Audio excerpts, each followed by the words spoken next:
I'm here with some good friends of mine, and they are going to be asking some questions about the game that I'm the sole developer of as an indie developer for Pathways to Adventure. Do you guys want to introduce yourselves? Sure. My name's Peter, and I'm working on a series of books myself that we won't talk about on your stream. But I'm also an indie dev, a solo indie dev, and really excited to talk with John here about his game. Me too.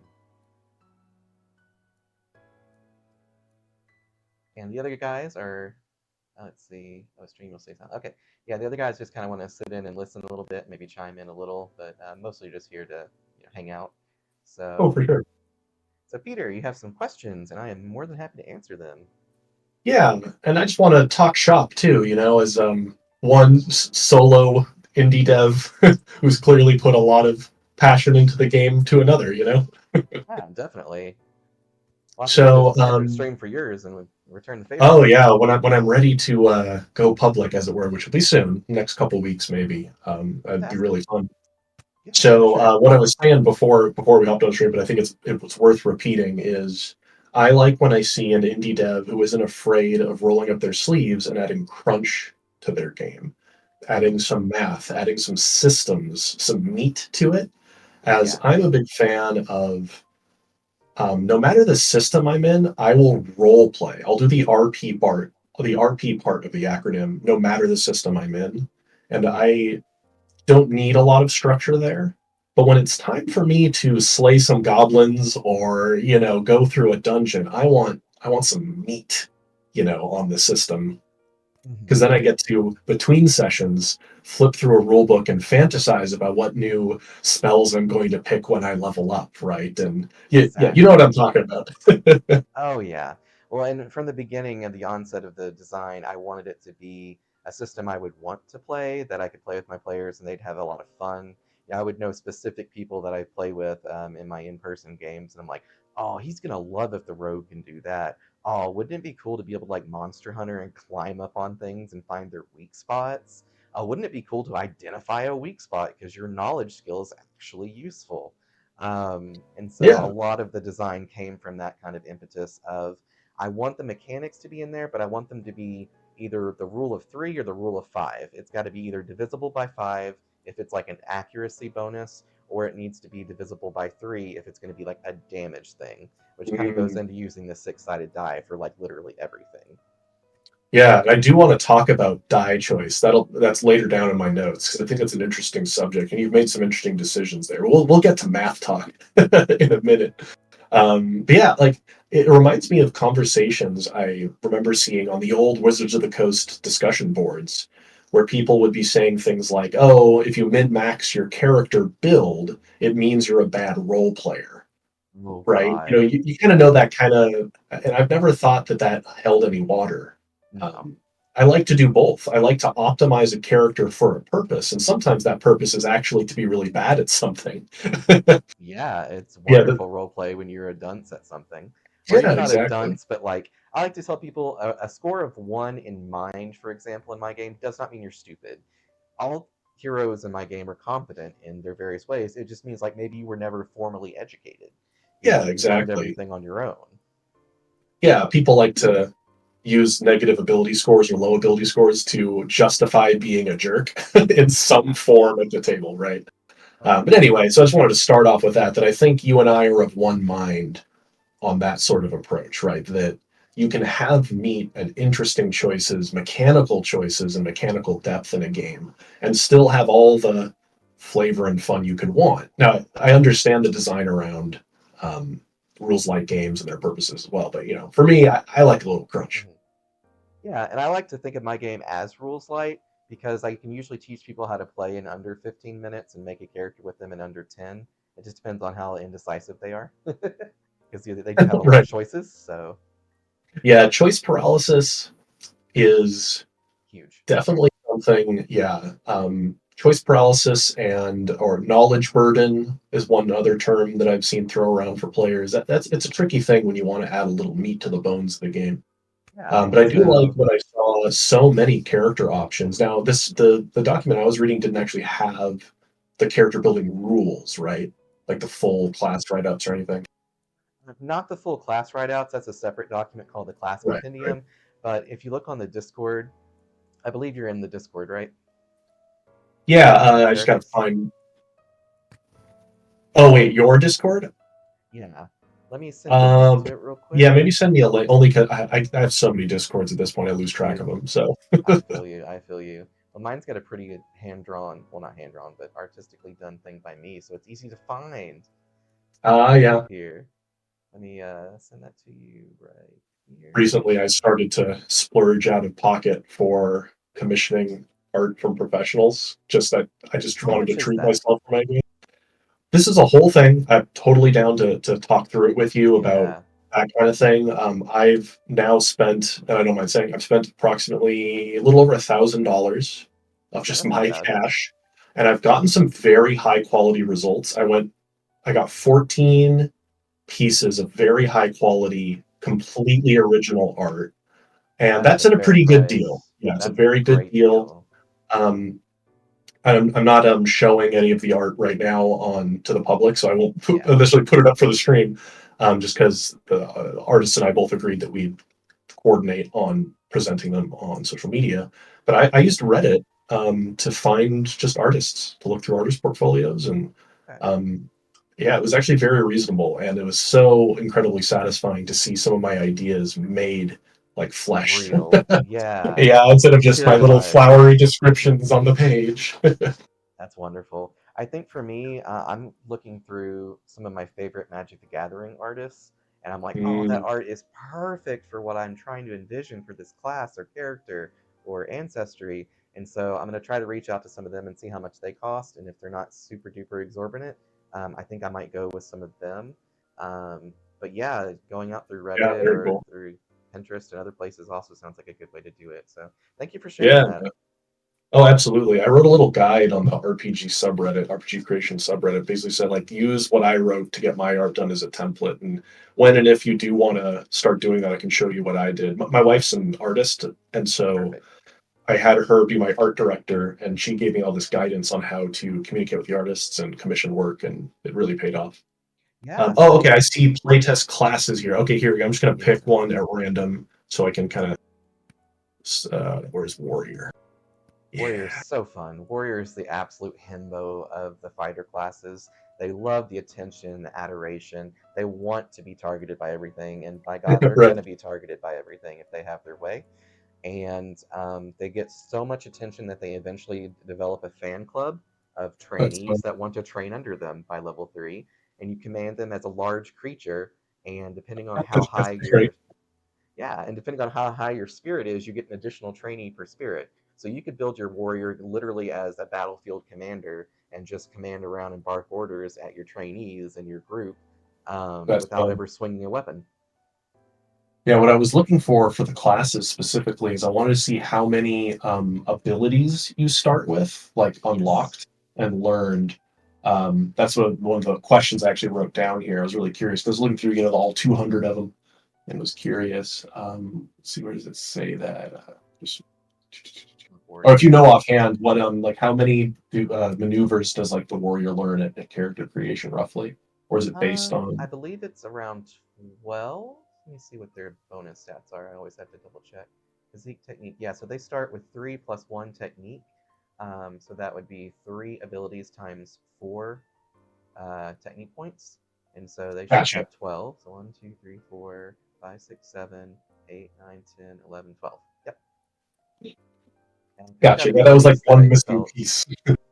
yeah, yeah, and so I picked out abilities that I felt would be very iconic for warriors. But this would probably be a good time to mention that all my classes are the default starting standard version of them. You can customize everything. If you want to pick none of those abilities and pick 12 maneuvers that are totally different, as long as you have the proficiency in the skill that governs the ability, you are able to get that ability. And so, if you're a human, for example, human's always the best min maxer class. You might choose 2 proficiencies that are like piety, and so that you can get the heal ability and some other buff stuff, and make your warrior more a little bit paladin like, excuse me. or perhaps you really like being stealthy and you want to get some stealth skills and make your warrior a bit more of an ambusher. You can absolutely do that. Very cool. Yeah, that was something I noted here in my awesome stuff. Was I like nice and robust character creation options. So there's a lot of choices, and I like that it's doing a mix of like package. Hmm. Yeah, definitely wanted stuff to be packaged so that people can just jump into the game and Yeah, play it in 5 minutes after making a character. And we've right. seen But then that you through test and can, test. yeah, and I liked it though. You could break it apart, crack it open, so Hmm. and get real nuanced with it. That's a cool approach. I always like Uh, more open character build choices rather than the straight jackets that some games kind of put you yeah. in. Well, and my roommate was like, "Why do you like classes so much?" Earlier when I was talking about video games, I'm like, "Because they give you a package of things, and those things can tell a story of how you're going to play the character. But Yep. a class doesn't mean you're glued to those things either. And so I wanted to be able to satisfy the role play mechanics light people, and then the mechanics heavy, maybe a little lighter on the role play people, while still giving those mechanical people that don't role play that much a built-in role play. Essentially, that's why there's quotes on each of the 10 groupings of class features. Like the basic humanoid fighter is my joke about the warrior. You know, they think I will Yeah. amount to nothing. I will prove them wrong and break my limits. It's my destiny. So that tells you Yeah. right out the gate that the warrior is all there about breaking limits, becoming awesome, and just showing people that they're the best. And by level 3, they do literally break their limits and they unlock Limit Breaker. And then the quote at level 3 is, I have trained my whole life for this moment. I have become a true weapon master. Witness me. Yeah. It's great.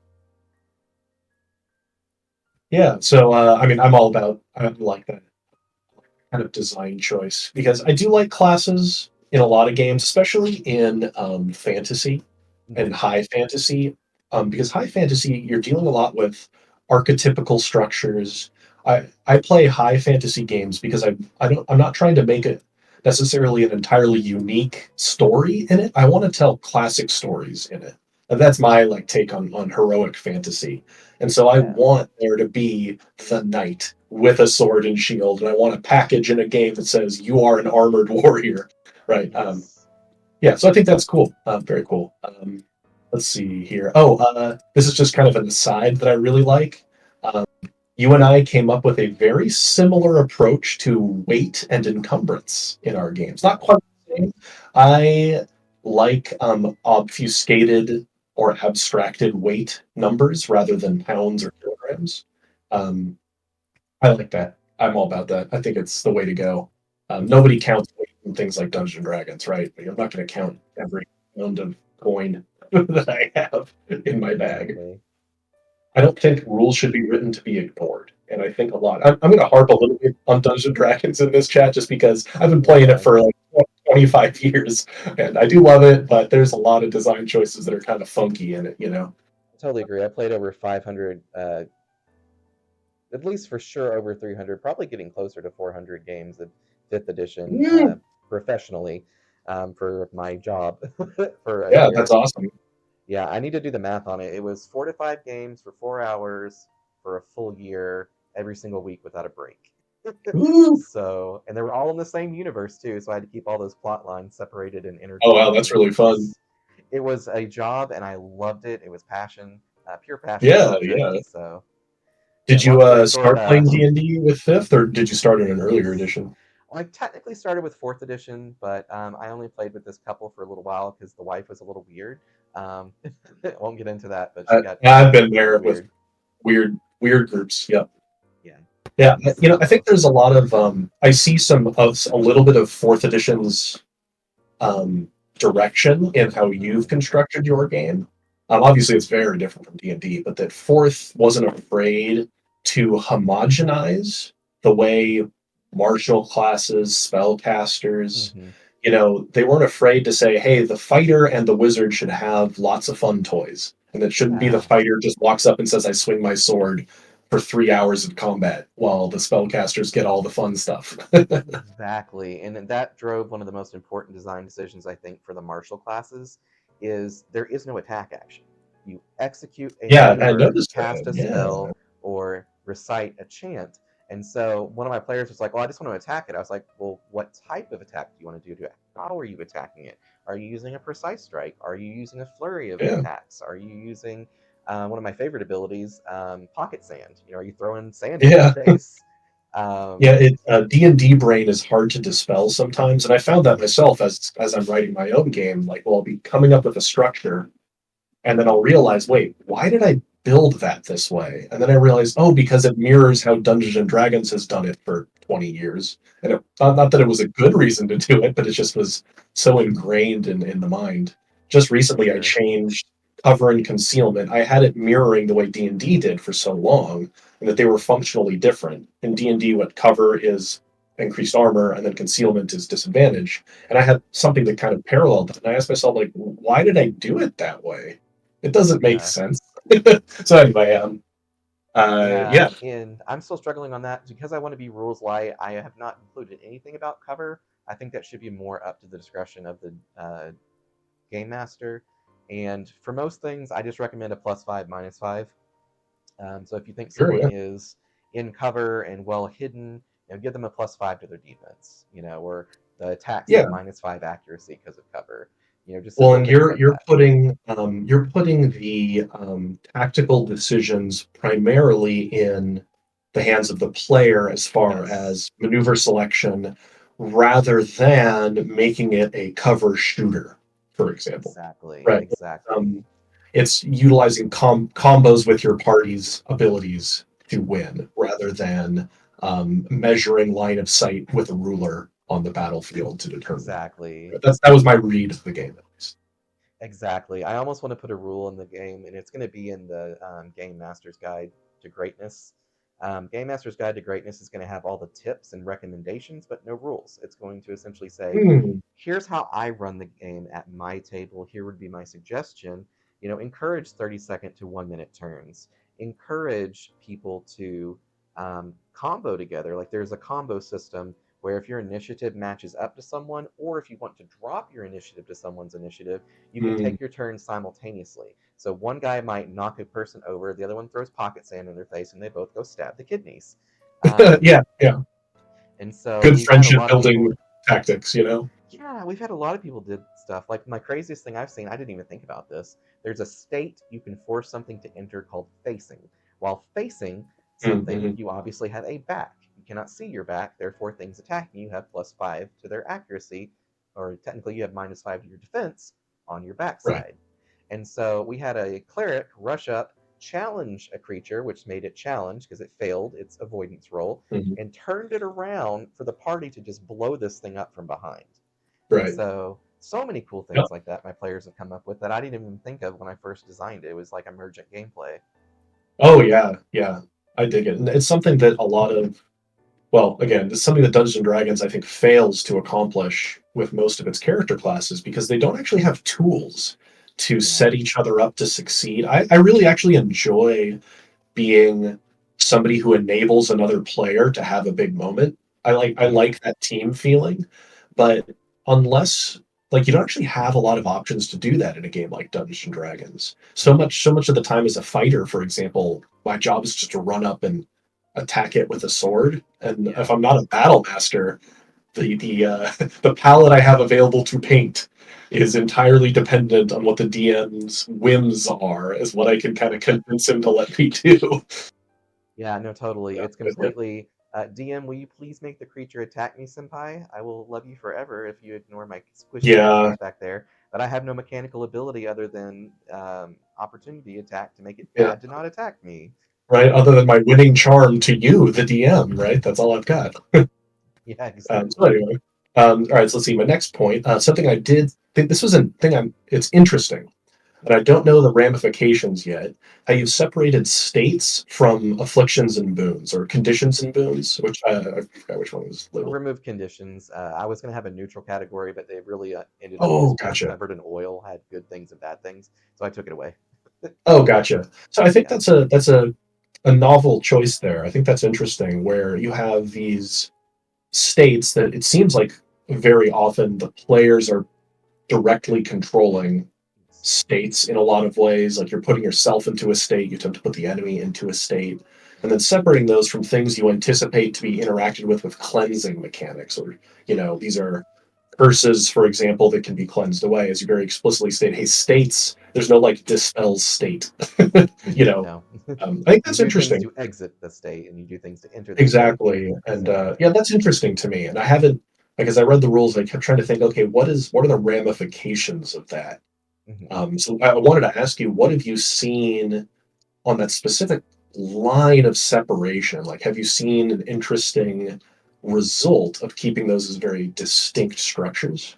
Yes. I need to still put cure abilities into the game. It was one of those things I realized, oh, after the fact of doing the Oh, 200 abilities, I'm like, oh, that's not in there. I need to put that in there. So there's a reason to do it.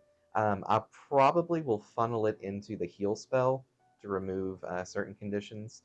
Um, or I sure. might. Some conditions do have things that remove them. For example, the very, very bad hemorrhage affliction, which does damage at the start of your turn, 3 damage that you Yeah. can't avoid, and then every single movement you make, every single square on a grid, or X amount of feet if you're doing Theater of the Mind, does another 3 damage. And so, very, very bad affliction to have. So there is the ability to use a triage kit to gain access to the staunch bleeding medical ability, and that does remove it. And so a lot of the other afflictions, you remove them by applying certain boons. So the boons and afflictions are opposing to each other a lot of times. Um, there are more afflictions than boons because I was just running out of design space and didn't want to overbloat it. Um, but the states, I feel, are probably the most complicated part of the game. The good thing is players can learn those over time, and I like to believe they make sense once you understand what they are. If you're laying down prone, you are a less vertical target, thus things have a -5 to hit you with ranged projectile attacks or other ranged attacks. Whereas you're a sitting duck in melee range, so things have a +5 to hit you. You can stand up by spending a stamina point to get out of prone. You can drop prone whenever you want on your turn to get the benefits. We had someone earlier that did that. He climbed up. No, he had 2 flight speeds, so he flew up to the top of a pillar in the middle of an arena, laid prone after shooting his bow 3 times because he used a special feature to shoot it a third time, and then was very hard to hit and would have otherwise gotten eaten by this giant toad that tried to hit him with his tongue. But thankfully, because he was Mhm. prone, he had just enough defense to avoid it. So I'm Nice. seeing cool tactics like that already. Yeah, yeah, definitely. Yeah, so that's interesting. Yeah, like that's something I want to see. I'd be curious to see how it pans out, having that line between those structures. Just let me know, as your Yeah. tests continue. It's just an interesting separation. I think there's something going on there that's good, right? That's an Yeah. interesting approach. Yeah, there's utility to it, hence why I have it. Otherwise, they would all be one thing. And I thought about making Right. them all Yeah. one thing at one point, just make them all states. But then all states, sorry, Yeah. bad pun. I thought about Sponsored making by them Allstate. exactly sponsor me, senpai. No, I thought about making them just all states that you're in, but then I thought no, because some of these are just negative things, and there's never a good reason to enter them, and so it needs different language. It's not natural to enter a burning state. It's like I'm Mm-hmm. gonna light myself on fire. That makes sense in all situations. Um, I mean, I guess if you're in Dark Souls and you got those blood worms on you, but that's a really edge case in fantasy. If you've ever played Dark Souls, that's the thing you can torch Yeah. yourself. Um, but yeah, so that's why I have that delineation there. I will say, Yeah. It's just as a interesting. quick aside, as far as stuff that's already changed from playtesting, for fairness and just because I think it makes a lot more verisimilitude with the world, when a character enters the death door state and has to make a saving throw to see if they live, we've changed it in 2 important ways for players based on their feedback. One is it happens at the end of your turn, not the start of your turn, which gives them time to drink a potion. Making potions very, very, very important and a resource you should carefully give out to players or make them earn if they have like an apothecary in the group or an alchemist, excuse Yeah. me, Somebody you in the can group. craft them up. Yeah. Exactly. And it also gives reason to have someone who's adept at finding medicinal herbs, and so gatherer suddenly becomes an important profession if you have a background in that. and then and they're two different backgrounds, so it encourages people to work together on their backstories and characters. Um, and so that's the big one. And the other one is we changed it instead of being a 2 or a 1 on the dice is a death, or it used to be actually a 3, a 2, or a 1 was a death roll. Now it's the first roll, it's a 1 is a death roll. If you have to make a second roll, a 1 or 2 is a death roll, et cetera, until eventually, if you have to Mm, roll 6, you're just dead. And if you roll a 6, and this has always been a thing, if you get a critical success on a death save, you come back with 1 health point. right. And it's at the end of your turn, so you still can't cheese it of constantly going up and down and keep doing your Right. stuff. So Well, it giveth and taketh the end of turn, right? It allows counterplay to death yes, by giving your team, or giving a little bit of time there, but at the same time, it helps prevent the abuse of it. Yeah, yep. yeah, And I there's get always it. that chance to roll a nat one, and I killed a player that way Yep, on Saturday. I was like, as long as you don't roll a nat one. I mean, literally, yep. that's how quick the turnaround was. And he looked at me like, "You killed Then me. you conjured that one when You you did said that, this of to me." course. Yeah, Yes, and the best part, it's the gentleman I pay to help be my assistant. that's Uh, great. yeah, I pay him $80 for a 4 hour session, so $20 an hour, a living fair wage, to help me Yeah, manage the initiative order and the damage taken by creatures, so I can focus on the more important parts of the game running. yeah, all the Um, logistics there. Yeah, I get you.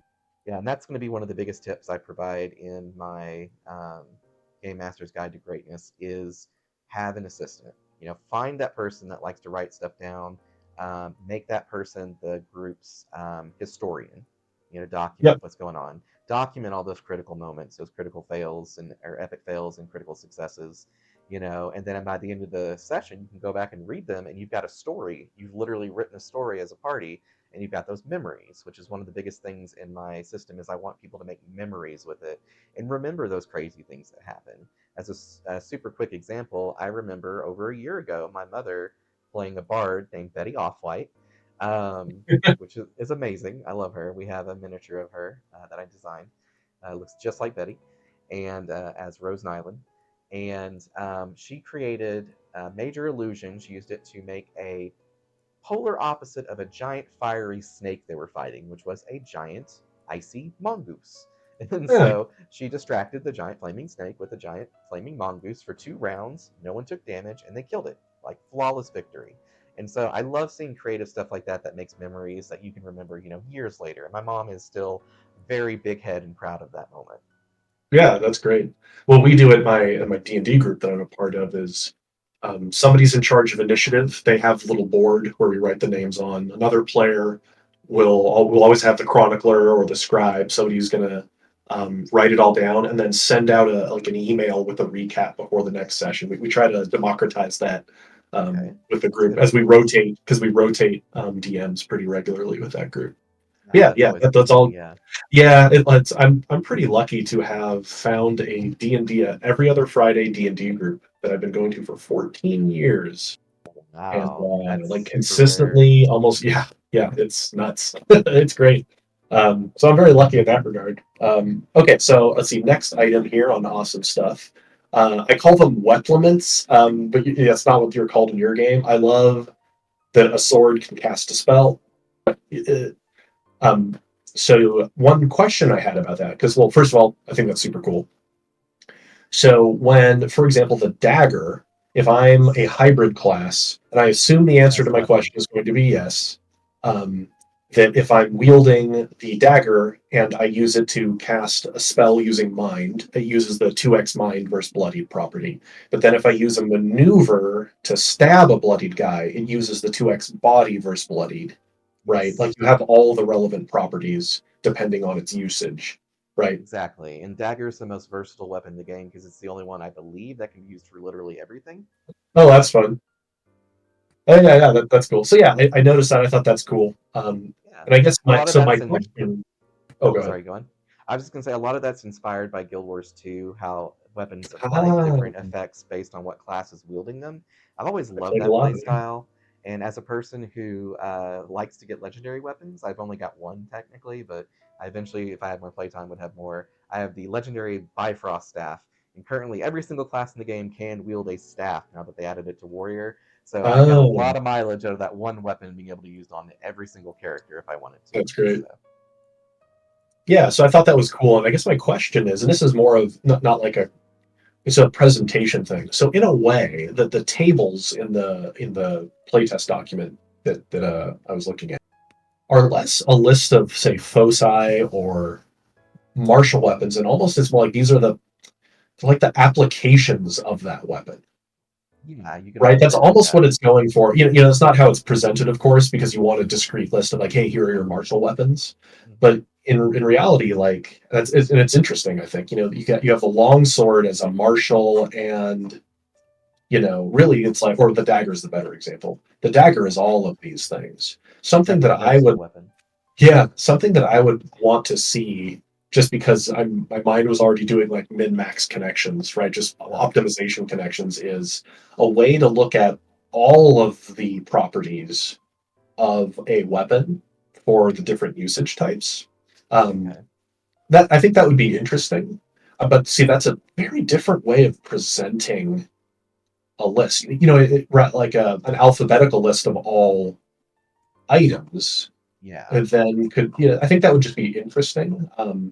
Not the way you've presented this is like not it's not bad, of course. It's just I'm curious because you have a different approach to these weapons that I think is cool. And so my mind started to wonder, is there another way to present these weapons to Hmm. show off how cool it is that they can be used for different types of skills? I'm no Yeah. graphic designer or layouts Yeah. designer, but my mind. So I'm just kind of putting that into your brain a little bit Yeah. to think on, just as a visual standpoint.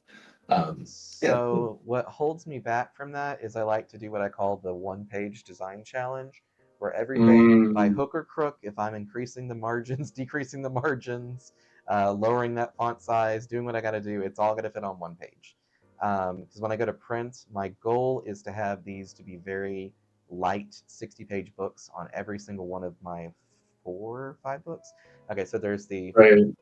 the core rules document, there is the ability, not ability, the ancestry anthology, which is going to have all the ancestries, 30 of them with exactly one full page splash art for each. Same for the class compendium, 30 classes with the full class spread of art, not spread, page of Yeah. art. The splash page or whatever it's Splash called. Yeah. page, yeah, opposite of the rules.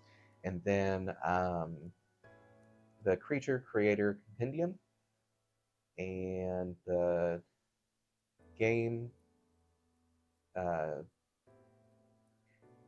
why am I blanking out? Oh, the Game Master's Guide to Greatness. There we are. So Gotcha. Yeah. all 5 of those are going to be 60 pages for a total combined of, Oh, do that's my interesting. math here, 300.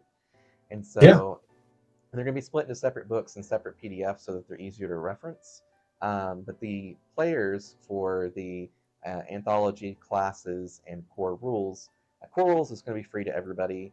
Classes are going to be free up till level 3 for the core classes plus adventure, which I just finished today. I'm so happy. They're all finished to level 3 now. They're all on the Oh, Discord. nice. So anybody can play those. What is that? 13?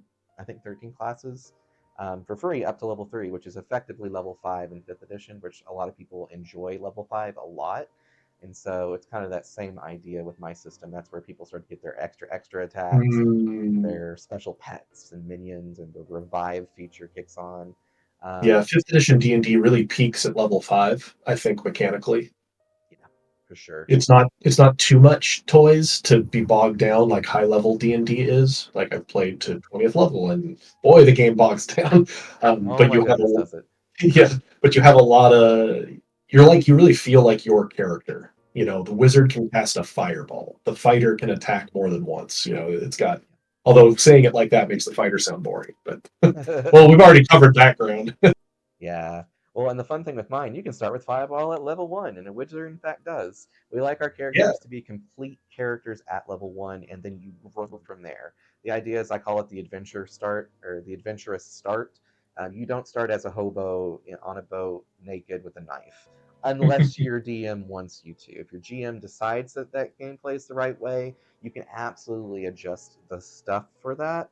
um, to where you start with very limited inventory of very limited things, and maybe your base health they don't have that +4 base modifier, so you're even squishier. Wouldn't recommend Sure. that, but it's a thing if you want to really deadly start and constantly make new characters until one of them gets through the difficult levels and hits level 3. You could do that. Part of that also in the Game Master's Guide to Greatness, we're going to have a recommended leveling progression of milestone leveling every 2 sessions. Since there's 10 levels, that gives you 20 weeks plus some extra weeks after max level, probably, to tell a really good story without bogging Mhm. down a story that lasts for too long and your players get bored. They want to try a different class.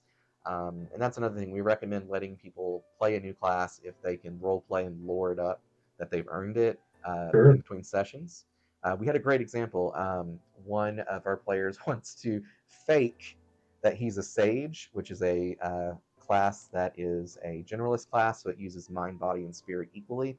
And they have to blindfold themselves so that they can churn out or tune out some of the extra sensory input, so they can focus for 2 rounds to get off the really powerful uh, evocations, which they're the only one that gets those.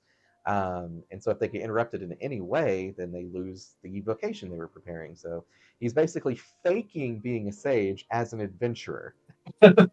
And so he's eventually going to have this dramatic moment where the party actually needs everybody healed and enemies killed. And he's going to actually unlock being a sage and finally actually do an evocation that's going to save everybody's bacon. And so Yeah, he's that'll already be a got that good moment. planned. Yeah, he's got that planned already. I'm like, that's beautiful. That's character growth right there.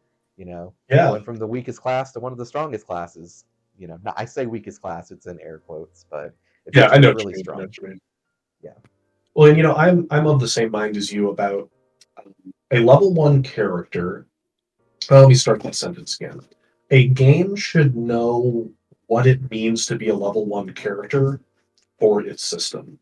And I think Yes. a lot of games don't know what that is. Because in a game like Dungeons and Dragons, a level one character is mechanically not much better than a commoner, like from a numeric standpoint. But their backstory is often full of badassery and you have this weird tonal difference between Yeah. you are a hero, but one good stab from a goblin and you're toast. Yeah. Well, I It's did a. Sorry, go on. oh, just I noticed that your base hit points seemed a little higher at level one. Mhm. Um, I don't I don't have all the average damages grokked in my head at the moment, but it Yeah. seems like level one characters they have a little bit more control over their durability than in fifth edition, especially with the availability of mitigating reactions from level one. Yeah. So I feel like a level one character in your game will feel a little bit more actualized than somebody in like fifth edition, for example. It's a mixed bag from playtesting what we've seen, and I kind of thought it was going to be this Yeah. way, and I'm okay with it. There's more. There's actually no control over your durability at level 1. You will always have the same hit point total as anybody else playing your class. The current balance is a 4 plus your class total. So casters only have 6 hit points per level, which is really low. But it's the same as what you would get in 5th edition if you did max rolling for hit points. But then Mm, most casters try to get 2 or 3 constitution. So usually they would be anywhere from 8 to 10 or 8 to 9 hit points for 5th edition. For mine, it's going to be always 10, and there's always that base 4 assumed. So there is slightly higher than average, but a commoner in my system still has 10 hit points. And a commoner can still hurt you and kill you potentially if they get a critical hit. Just like anything could potentially hurt you as a normal, mundane humanoid creature who's not a demigod yet. right. And so we did have a guy that got one shot by a level 1 skeleton with a long bow because he ignored the thing, and the thing finally got a crit on him with a full draw, pull back Mm, maneuver, and then suddenly our barbarian's on the ground in death's door. But that's because he right. left him alive. He had 3 turns he could have killed that sucker. And he's like, no, I want to fight the bad guy, the big Yeah. bad, and ignore his little minion. And I was like, oh, okay, bud, that's a tactical choice that you were willing to make, and it backfired. He did win, just barely, but he had to go through his 2 potions and got a lucky crit roll on his death save to pop back at 1 hit point, Oh, one nice. health point. So it was very cinematic on that one. He was Yeah. Oh, and the for people that just joined Discord, we are actually live on Twitch right now. So just FYI, there's not like a video of Discord, but where our audio is currently streamed. Just FYI for people who joined. yeah, and thanks for coming in. And definitely we'll open it up for questions for other people soon as well, probably. So, but yeah, let's keep going with your Yeah, points. yeah. So, and it's an interesting distinction. When at a later point when we talk about my game, I've made wildly different decisions than you did because my game's purpose is also wildly different. Because mine is horror, so Ah, mine's yes. action horror, and so the like I can see how we've come with similar approaches and desires for a game with very different results because the system has to serve a very different purpose. So we'll talk later about that some other time. But okay, so here's some feedback items, and these aren't necessarily things that I think are wrong. It's things to like that I want to discuss and pick your brain on. Um, so first of all, using the D6. So Yes. my math started tingling when I thought, oh my gosh, um, Yes. it's what does that come out to? It's Sixteen and like a half one, percent chance for a crit or a fail. Yep. yeah, so one out of every three d6s is either an epic fail or a critical success, and that's a lot. And I haven't, again, I haven't, well, obviously I haven't played it yet. I haven't been able to participate in a playtest. But have you found that to be very swingy in the fights, or is the math on the damage compressed enough for these critical successes and fails that it hasn't negatively affected it? So it is intentionally swingy, and people love it. All right, yeah. That's the main feedback we get from it. Is they get more of those memorable moments. Earlier we had our monk Tort player named Tortance, played by Ares, a wonderful kid. He punched a giant frog up the pooper with Dragget Punch and got a critical hit and did 40 damage at level 1. Like, As you do. yeah, as you do, and splattered the thing into the stands of the Colosseum and got viscera and gore everywhere. It was wonderful. He Yeah. loved it. And so people really like it. They don't like getting the ones as much, but at the same time, we make the ones fun because you get to describe how you messed up. Because a one is Mhm. actually a mess up. A two and higher, a two, three, four, or five, if it doesn't hit, it's not that you missed, it's that the thing prevented it. It's you Right. almost landed that hit, but it blocked it with its buckler, or it moved its head out of the way at the last second, and it makes it more cinematic and less. I Mhm. swing and I miss. I swing and I miss, and we're all flailing about in the air, not connecting anything. So when it does have a miss, when you do epic fail, it lets the characters, the players, introduce more fun into it. They don't have to have mechanically bad things that happen unless you're a DM that wants that to happen, and if you're a GM that likes the oh, your bowstring broke. Now you can't use your bow. I mean, you could be that jerk and do that, Mhm. but it's not Well, going to let be me tell you about exclusive. the Dark Sun game I'm in, where Oh yeah. Natural One makes a weapon not made of metal break because of the low quality equipment. We have our ranger who broke his third bow in one dungeon, Oh my and goodness. he brought in two. No, he brought in one. He brought in two. He had a backup, and he has had to scavenge one off a dead knoll, and now he's out of bows. And his whole build is based on bows because 5% chance every time you draw that string back, it just snaps in half. So That kills my heart. Hey, but at least he's got, what does that mean? 6 sticks he can hit people with, right? right, and it's kind of what we signed up for the campaign too. We wanted like this old school, grueling kind of grindy game. Just the DM is somebody who's been playing since first edition was released back in the day, and so it's actually kind of a unique experience to get. Oh, kitty, to get a more hardcore, old school approach. Yeah. Anyway, okay, so Well, that's interesting. Yeah, I just wanted to pick your brain on that. On because yeah. what dice people use for their games is always an interesting discussion topic. Yes, and the other thing I like to say, I was going to bring this back earlier as well, just to touch on it. You said, oh, but my game's a horror setting. Um, my game is designed to be setting agnostic, a little bit playstyle agnostic, and especially dice agnostic. You can play with a d20 if you don't like Oh yeah. stickiness. You can play it with, especially a d12 is really easy because you just double the flat values of everything. And that includes damage, that includes attack rolls. You just double everything, double hit points, and it will give you that more granular. What would that be? The 8.25% chance to crit or fail. Something like that. Yeah. Something mathy like that. I had to do the math on halving 16 and a half. So yeah, it should be Yeah. 8.25. So for people who like that and want it to be closer to the D20 system, you absolutely can. D20 would need to up everything by 1.5 ish, or excuse me, 2.5 ish, I think, to hit around the right math. So it's Right. there, and it's presented as an optional rule at the end of the rules document, along with rolling for damage and healing. That's another thing we don't do with the standard rules for a very important reason. Having Hmm. run 300 plus games of in person at live table games at the Nexus Game Lounge in Wichita Falls. Hi, Nexus, still love you. Um, we'll probably do some live plays there. I just need to talk with them about setting that up. But having run 300 games there, people adding up their damage dice, it kills the entire process for everybody else. It's fun for the person, it is not fun for the table. And Oh, what I I like agree to with tell that. people is, what I started telling people is, if you know what you're going to do, pre roll your damage, go ahead and add it up. Like, I'm okay with you Yeah. pre-rolling your damage. So we had to do stuff like that. So when I was designing the system, I'm like, you know what? Damage is damage. A lethal attack is going to be just as lethal as it should be in most circumstances because you've already hit. You already know you made the connection. So I'm like, we're just going to average everything. So everything is divisible by 3. And for the people that do want to roll damage at their tables, I have it in parentheses what that works out to for Right. the dice rolls.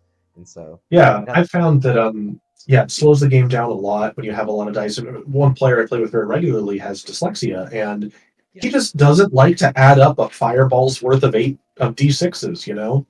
It's just frustrating for him, and all of the arithmetic, the immense amount of arithmetic that is required with all those different dice can just be really burdensome for some players. So as a fellow that's interesting. That's dyslexic, interesting. I feel it. I feel it. Yeah, yeah. It's like he loves the story and the characters and all that. It's just, boy, when all the little clacky rocks roll down, he's got to add them all up. It's just really frustrating. Well, and on Um, top of that, nothing feels worse than a low rolled fireball, and you're expecting it to yeah, actually you're kill these things, and suddenly it yeah, like doesn't, your and you get 17 these, damage fireball on 8d6 or something like that. Yeah. and all these 20 health gnolls are still here to like Mhm. completely rampage you. Like, Oh yeah. yeah, And we had an example. oh, go ahead. I'm changing the subject, so you go ahead.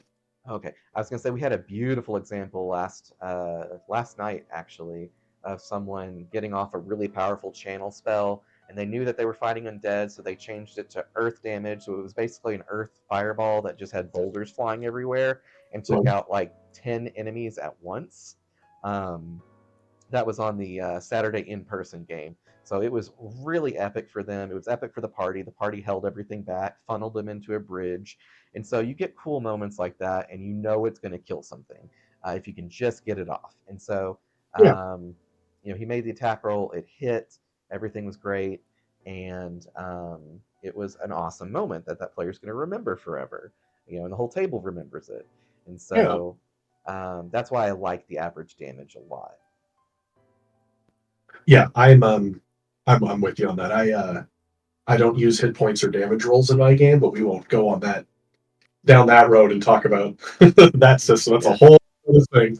Um, yeah, absolutely. I did want to Okay, let's stop to see. introduce my cat Vonnie. He's my assistant. He keeps me Oh safe. yeah, Yeah. He's always just laying here with the space heater on. So, nice. Yeah, my dog is about that size. She's not in my office right now. She's out in the living yeah. room. But yeah, let's see here. So something that I found, and I guess this is my recommendation. I found the list of requirements for recuperate, concentrate, and channeling a little onerous. There's just a Okay. lot, There and is. something that I found was it made me lose a little bit the through line of the narrative of what that action was supposed to be. Like I got it after really parsing it. I know that in a session of new players with a DM being new, we'd not be able to remember what that list is and would have to look it up pretty much every time that action was taken. So that's just kind of like Mhm. it could be squashed a bit, maybe. I don't know. Again, I haven't actually play tested it, or but it did seem like a lot of different things to remember. It is, and I can remember most of them off the top of my head because it's for the rules grognards that are going to be like, well, actually, sir, I had to make it like all inclusive of Yeah, like, you are channeling, and while channeling for an evocation, basically anything will interrupt you. And so I had to put literally everything in there that could interrupt you in that list. But the short version of it to remember at the table is you get hit, a loud explosion happens, too noisy, too bright. Any of those combination of factors is going to interrupt you. And so in Right. play, it's a lot easier to remember that than it is to remember the full list. But if you have someone that's like, Mr. GM, actually, no, you can go look through the list and be like, well, actually, yes, sorry. So I might just put a little shortened version of basically that says, basically, if you get any kind of thing that is going to harm you, it will give you a chance to be interrupted. But here is the inclusive list or Yeah, that something I to that think that would effect. help. Yeah, so that somebody can immediately grok like, okay, what do I need to not do or what do I need to avoid, kind of from a high level. Since I imagine that it's an action that will be taken fairly regularly. Channeling Maybe is not rare. It's only on not the channeling spells. one. Yeah, but like The recuperate. yeah, We're talking maybe once a fight. You know, if um, even yeah. yeah, so it's something that I think would be worth considering in that regard. Like I definitely see the mechanical need, especially with channel where you get a lot. You know. Yeah. Um, yeah, something to consider there. Let's I'm putting see. that down right now. Oh, cool. Yeah, I was loath to add my own comments to the document, so I just wrote it separately. I gotcha. Yeah. I totally understand that, especially if you have like a personal email or something on there you don't want it public or Yeah, yeah. So this is something that actually isn't like necessarily a feedback point, but something that I struggle with in my game, and it is keywording and yes. capitalization and bolding, and when to use it and when not to. Because I am a big fan of keywording. I think that it creates a lot of clarity when you know in a sentence what is a rule that you could go look up in the index and what is Yes. just your language. So this is to commiserate and also point out that because I have There's the no same rule problem. index. Yeah. Well, oh yeah, but is that Yeah. if everything in a sentence is capital and bold, then nothing is actually separated out at all, right? And I've had this Yeah. exact same problem. I don't know what to do because I think the keywording is so important for the clarity of a system, especially when you're talking about things like the nitty gritty combat. So this is mostly just to say I feel it. Yep. I just caught some bolded fours that I'm taking out. Oh yeah, see that can help And break it up visually, and I'm trying to decide in the end how much I need to keyword and how much I'm just keywording because I like it. And I haven't found that sweet spot quite yet. There's like one word every once in a while that I decide is an unnecessary keyword and I'm find and replace all of them in the document. And the next week I'm like, no, it's too important. I have to put it all back. well, and I don't think there's a find replace that'll adjust for at least on Google Docs. I don't think there's a way to find, replace, and change the capitalization and bolding and italicizing and stuff like that of Right. Yeah. a document. So let's say I wanted to take mana, for example, and fix that. We're Yeah. looking at You'd be, ooh, 84 yeah. defense. Mind, we're at 57. Let's do attack. We're at 216. So It would it's a be little late in the tricky. process for me to do that, but I totally agree with you on the It's like the struggle. yeah. Yeah, because Maybe fix I'm that. now out of I'm not in Google Docs for any of the content now. I draft things in Google Docs, so using Word or InDesign, I can be a little bit more robust with my find replaces at this point. But yeah, it's a struggle. Um, yeah, like I said, I don't think you've done anything wrong. This is where I'm at too. It's that I think keywording creates a lot of clarity, and But sometimes also this there's the bold bloat. yeah, bold bloat happens. So, hey, if you find a silver bullet for that, you let me know. No, I totally understand that. Well, and like I had a there's no way to refer to him as anything else. A critical asshole on Yeah, one of the many discords I'm in for this that like wrote a litany on me about how he hated how much I was bolding things. So I am taking that feedback into consideration, but I'm right. of the opinion that if I bold it, it's important. If it's important, hopefully the person will their eyes will notice it. And if they see a whole bunch of bolding in one paragraph, that's an important paragraph. That Yeah, paragraph is condensing a lot of information to something you need to learn. yeah, Um, and I like that. I'm just, I feel like we're going to make ourselves even more into the keywording and bolding with this conversation Oh because yeah. I agree. I Magic the like that. Gathering nut. I love bolding. Oh, yeah, Yep. wording is key. Precise wording is key. Yes. I Pedantic, like that precise in wording. a, yeah, I like that in a block of text where there could be flowery language and evocative language, your eye can immediately latch on to a keyword in that sentence because it's visually distinct from the rest of the text. I like that. So I'm something, struggling with is yeah, going back and putting an exact definition on every single keyword is going to be a lengthy process that my yeah. ADHD does not want to do. And so I'm eventually going to have to like find an editor that wants to work on me with that part probably, or at least hold my feet to the fire to get it done. Oh boy, the Because it's a indexing long is story. sometimes, whew, Yeah, yeah. it's a lot. So something I've been experimenting with is um, not bolding. I bold the keyword when it is first defined, and then I'm Okay. not bolding it afterward. I'm trying that out Mhm. to see how it feels, so that when you go to say the section on attacking, it has some language, and then the attack and the key words to its use are bolded that first time, and then they're simply capitalized, as proper nouns thereafter. I'm playing with it. I don't know. That's been something I'm trying out to try to reduce the bold bloat in some of my blocks. So that people, when they're looking for a definition, because that's what they flip to the book to go locate, right? Oh, Yeah. how did this reaction work? The key language in its definition are bolded that first time, but if then I then repeat a reference to it later on, I'm not bolding it there. So that's been my experiment lately. Yeah, no, I think that's a good way to do it. I mean, that's how they recommend in a lot of like writing styles when it comes to like APA and stuff like that. Right, right. Um, and I haven't written an APA in a while. I mean, I got my, not to toot my own horn here, but I graduated high school at 16 so I could get away from a small town and go to college. Hey, And toot away. That's great. yeah, yeah, just get the hell out of the small town.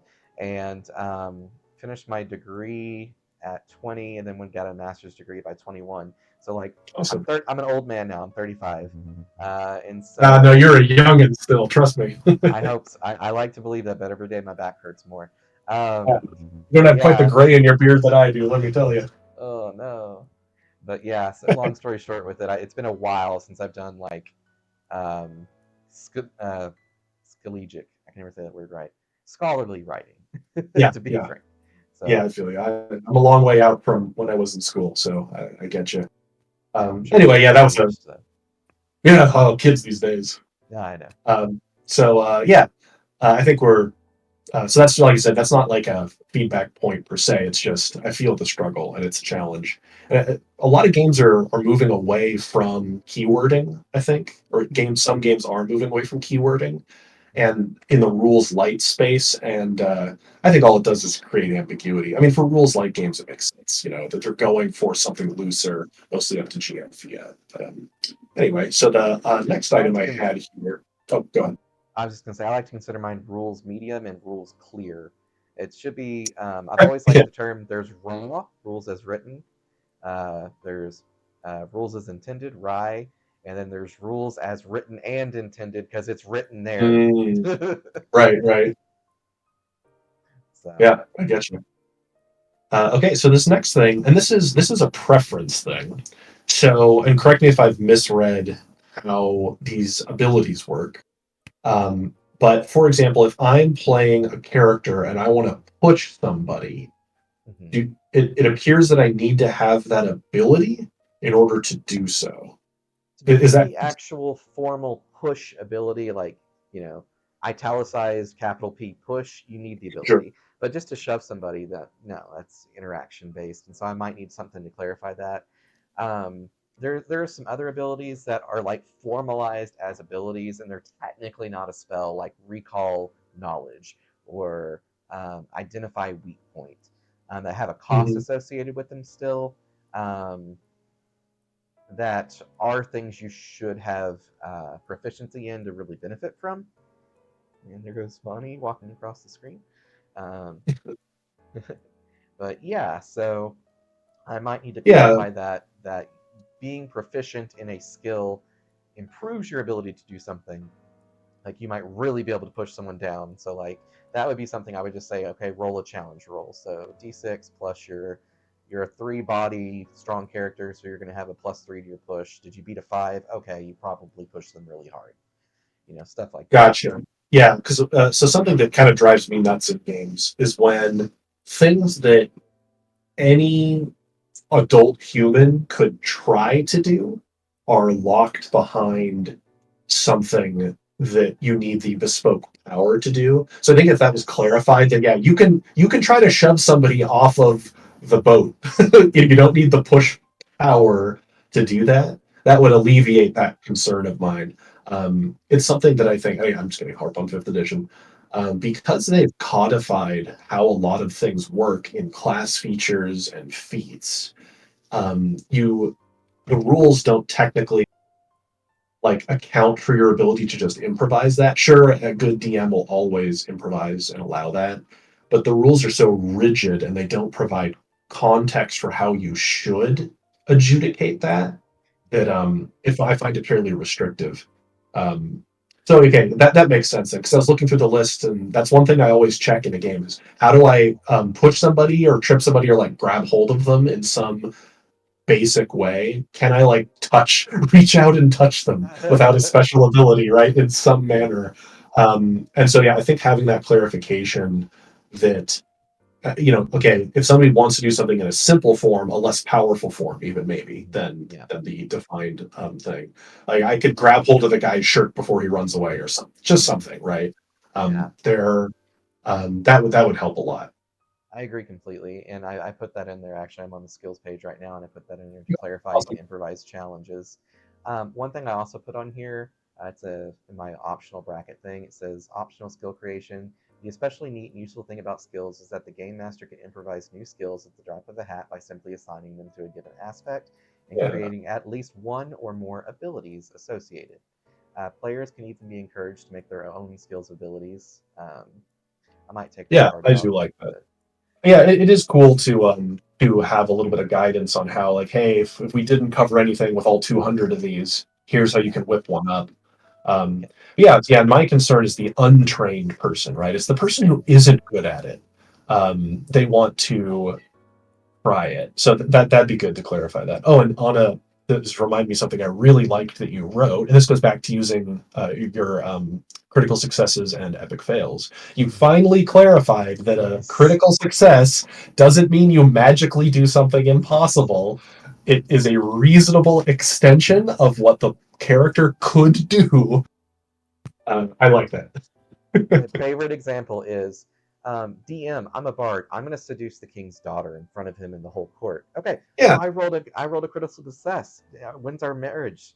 And my yeah, response is the king laughs out boisterously and says, "You are the funniest man I have ever met on my first meeting. I would like to hire you as my court jester when you're done with our task." yeah. That's the best outcome you could hope for. Yeah, that is the best outcome because the normal outcome is immediate death. Excommunication. You're now running Yeah, from the yeah, guards. Yeah. exactly. Just, bad. There's no way that that is a good idea, and so the critical success is it doesn't blow up in your face. So I really like that. Well, and you could tie that into a whole story arc thing of like now your request to do the thing for the king is rescinded, and now you are wanted by the kingdom. Now we have changed the plot because of the Yeah, character's agency and an yeah, epic fail. So I like that. yeah. So that's the last point I had here on my questions actually was just tying back into abilities, but you've answered that now with the idea of almost like universal abilities, but what you said they were improvised challenges. I think is how you described them. Yes, just general skill Yeah. challenges, and we have Yep. There you go. recommended 5 for medium to easy things, 10 for hard, 15 for very hard, 20 for nearly impossible. To roll a 20, you're going to have to roll really well, and also probably have mastery on something to where you get triple your bonus. So let's say an example Right. would be you have 5 body, and you have mastery in uh, let's do uh, grabbing, so grappling. So you have mastery and grappling, so you get a plus 15 to your roll. So to get a 20, you're going to have to roll a 5 or a 6. So you still got a 33% chance for the best person in the world to Yeah. grapple a dragon, but it's gonna not happen often still. And Yeah. so that's the way I like to view the skill challenges, and it keeps it so simple for GM to remember it on the fly. I've done it several times in my games already. I've had a few that were 10s, no 15s or 20s, but mostly it's usually going to be a 5. A 10 would be something like you're trying to hide in plain sight as Hmm. a rogue or anybody else with the hide skill. That would be more of a 10 kind of difficulty. Or if you're like in brightest day in the middle of a field and you're trying to hide, that would be more like a 15. Um, and so, yeah, we've had a lot Right. of fun and success with that so far. And it's always fun to describe how a person thinks they're hidden when they're not. I'm like, you think you're hidden, you tiny little pixie behind this leaf, but your butt's sticking out, Right. Yeah. but you don't realize it. Right. So, yeah. Yeah, that's fun. Yeah, that was I didn't have access at that time to look at the classes, but I can take a look at those later. I try not to spend too much time. This is just an aside. I try not to spend too much time reading other people's rules because of how limited my time is to work on mine. But some of them just pique my interest, and I want to get in there and take a look. But I found that I'm getting a lot of people that just want. I'm talkative, and so I'm getting people wanting me to read their rules. Like, well, I do need to spend time writing my own every once in a while. Uh, I like reading other people's because then it gives me ideas for mine. But one thing I tried really, really, really hard with this is not to read a single word of DC 20, only to use 5th edition in my personal Right. experience of running the game, not so much the rules of 5th edition, but just my when I've had to homebrew stuff and do Yeah. fixes and make adjustments, all of that kind of experience in writing this. And honestly, I'm pretty much a noob when it comes to playing other tabletop RPGs or playing them in general, unfortunately, because I've always been a forever GM. Yes. I know how It's that so hard. goes. You probably noticed this, but it's so hard for me to say GM and not DM because I was a dungeon master for the longest time. But then I discovered, fairly recently that it is very much a um, copyrighted term by Wizards of the Coast. Yeah. Well, I have I played disagreements about, around. but I agree. I think there's stranglehold on certain terminologies, mythologies, and creatures. Um, I don't think it's super healthy for the RPG community. That's a whole nother ranty subject. But what was I going to say? So DC 20. I'm not going to talk at length about DC 20. It's not very different from D&D Fifth Edition. It's different, and I think it's there's a lot to like about the changes that have been made. For me personally, I play a lot of Dungeons and Dragons because there's just a lot of content, and that's the group that I'm in. They play a lot of D&D, but I've played a number of other systems. But if I'm looking for what people refer to as a heartbreaker, a D&D heartbreaker, like a competitor to it, I mm-hmm. don't want to just play a slightly different Dungeons and Dragons because you know what? They'll just release a new edition of D&D like they're going to do, or well, they're saying it's not a new edition. It's Yeah, 5.5.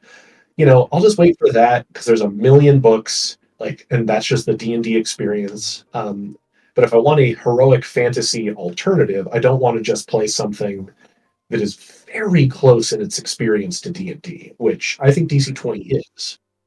yeah. It fixes a lot of problems that I have with D&D, like on the core system level. But at the end of the day, it's kind of just D&D. Yeah, and that's what I really wanted to not do with my game. I wanted it to Yeah. be it still has the three core roles that you make in D&D. The saving Oh, throws, which are my prevention rolls, the skill checks, the skill challenges, which are the challenge rolls, and the attack rolls.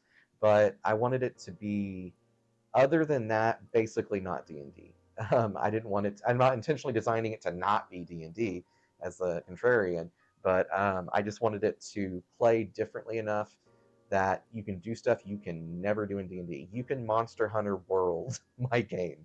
We've had people do it. right. It's amazing. You can climb up creatures. You can jump off stuff and get bonuses for I falling. noticed Climb on there. I definitely keyed into that. Yeah. And Climb On is by far one of my favorite things to add to it because you see that in heroic fantasy all the time, but then it's not supported by the game mechanics. Yeah. And on Yeah. mine, it's like creatures at least one square larger than you can climb on them.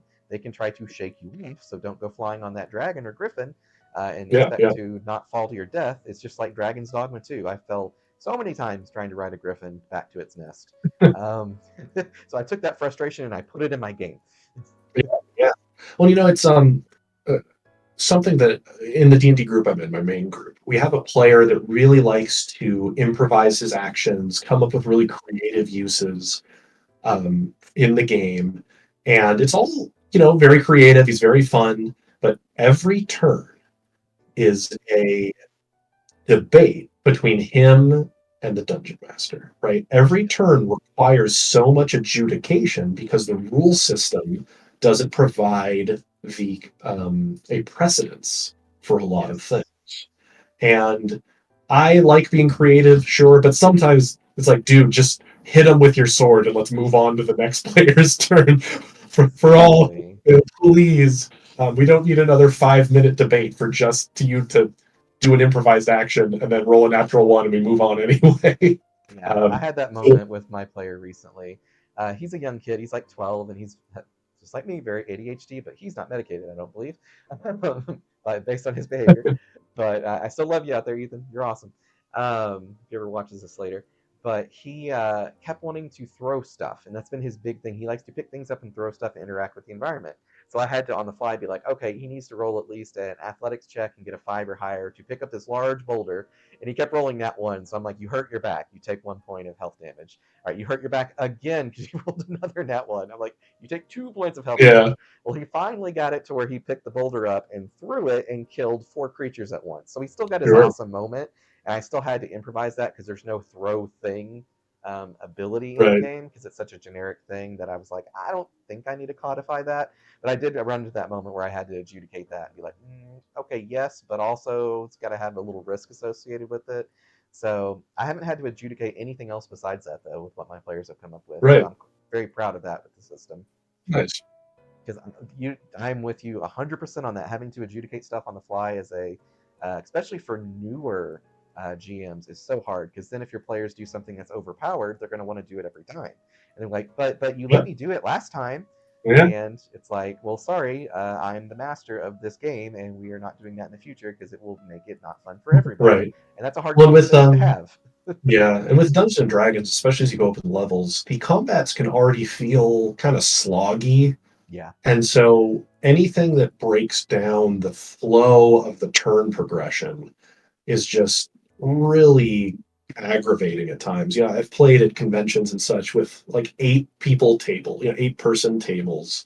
Hmm. And it's if one person is just sitting there going in on all this interesting stuff they want to do that isn't in the rules. It's like, buddy, we got 7 other people waiting for you. It's a social game here. Read the room, We've because got D&D 10 isn't wolves. I'm going to designed. roll for each of my wolves, and they've got advantage Yeah, because of pack tactics. So I'm going to roll 20 times, and I'm going to count yeah, up every single point of damage. I'm like, oh my God, Brett, if you're watching this later, it's you. But yeah, with yeah. It's that, yeah, that's why I love my team up mechanic of where you can lower your initiative or if you roll the same, because you don't have players sitting there bored doing their waiting for their turn. They're working on their turn together. And once players key into that more, it becomes more of a conversation mhm, of how are we doing this to this enemy, and yeah, the enemies get to do it too. And as a GM, if you want to up your difficulty of your game, make your smart NPCs smart. Make them do yep, coordinated tactics. If there's a battlefield commander, make the dumb enemies actually do smart things because he's barking orders. He or she, they are barking yeah, orders. yeah, yeah. And so it adds a lot more to the complexity and coolness of your encounters to take out a commander and suddenly, oh no, they're not coordinated anymore. We had a funny Sure. thing with the skeletons that they were fighting. I had like 13 things on the board versus 6 players. And they still annihilated them and had a fun time.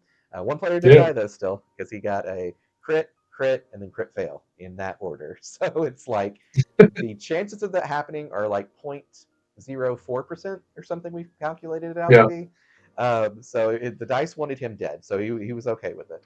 Um, that did bring up some feedback though about. So okay, let me ask you this: do you think it's good design to not have the ability to revive dead players until level 3? I'm going to give a non-answer and then I'll break it down. Okay. Um, it depends. There's my non-answer. Depends on the It game, the does. setting, the purpose of the game, the type of game that you want, or the type of stories you want to tell. Yeah. Like as an example, in my game, if you are dead, the sentence ends there.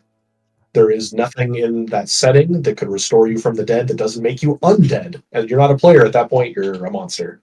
So I think that for your system, you said you cap at 10, I want to say, right? Yes. And level 5 is, or I'm sorry, level 3 is roughly equivalent to level 5. Yes, and that's where And revive currently kicks on with the current design. I see. I mean, I don't think that that's necessarily bad or good. I'm personally of the opinion, I don't like revive magic in games. That's Yeah. my personal preference. I like when death is permanent. Um, and to circumvent that is usually some sort of dark magic or some sinister thing, right? You know, your liches and your, and such. That's my personal preference. So I'm very biased to say, don't let anybody ever revive. Yes. But again, that's a very different approach and different sort of game. Yeah. And so the way I've tried to thread the needle so far, and I've gone back on the decision, but I'm not 100% sure, um, is players don't like to die, but I do want there to be the feeling of risk. And I love it Yes, when people get to heroically save someone's bacon. And so I've gone with the revivify approach that it has to be within a minute of them dying. So 6 rounds in my game, since it's 10 seconds a round, in the universe's way it plays out. right, And so it does create that sense of urgency because also most heals are a chant that takes a full round to even happen. sure, So you've got to really try to get on the ball to get that person revived. But currently, that only happens at level 3. But it did feel really bad for that guy to get that, even if it was a 0.04% chance for it to happen. It did really feel bad that the creature went up to him, crit him with a throwing dagger, went up, crit him again after he was in death's door, and then he rolled sure, his death save because he got hit while in death's door and failed and died immediately, and no one could react to do anything about it. So, what I've thought right, about doing is giving cleric and only cleric or people that take the piety skill the ability to cast Courage, which currently just boosts your health point total by 15, but to give that the ability to revive someone if they've died within the last minute. That's how I think I hmm, might thread the needle between those two and make clerics just the best reviver by default, which I think does give them a little bit of class agency as far as like, well, why would you bring a cleric if everybody can heal? And now we have a reason because those first 2 levels are scary as hell, yo. Um, sure. and so I So need to something to play that. here's a not like a here's something to consider Okay. because like I said, I'm firmly in this like death should be permanent camp. So something to think about is if death were permanent in your game and there was no way at all to revive somebody who is dead, how would you change the structures layered on top of that to accommodate it?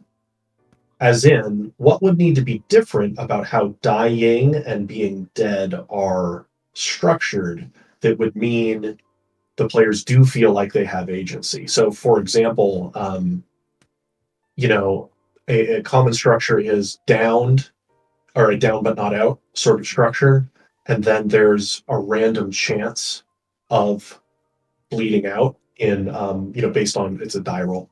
Yeah. Um, so something just to consider. Again, I'm just spitballing here, but like, what if there was just a timer that the person has no chance to get up on their own or die on their own, Mhm. but the players have a timer like a minute, and if Yeah. they don't get to them in a minute, they're dead. That not that that's like the answer for your system, Yeah. but um, it's something that I think people should ask about a game Yeah. because I'm so firmly in this death. If somebody dies, um, they're just dead. Well, I think I finally hit the right piece where it's modular to where a GM can adjust it how they see fit, just like the Right. base hit point total. If you want people to never be able to be revived, you simply take away the revival feature and take away courage and just don't allow people to have it. Totally a thing you could do for a really gritty, real consequence type game system. In the current system, I did adjust it to where the roll happens at the end of the turn based on player feedback. And also, it makes potions a lot more useful because the only action you can take while at death's door is to use an Yeah, it's to item quaff. or, yeah, quaff a potion or move 2 feet or use some other tool to try to help yourself. Because I really want people to use their items. I want inventory to matter. I Yeah, want people to care about their weight. I am Um, with you on that so much, brother. yes, yes. Make inventory great again. All right, Exactly. my I want players to think, okay, we're going on this excursion. I can only carry so much. What tools, magic items, whatever it may be for the setting, what do I bring? And that yeah, loadout to matter, because it's missing in a lot of, like, especially in fantasy, it's missing. yeah. Oh my God, you just reminded me. Just yesterday, we had a fairy and a hyena guy, Noel.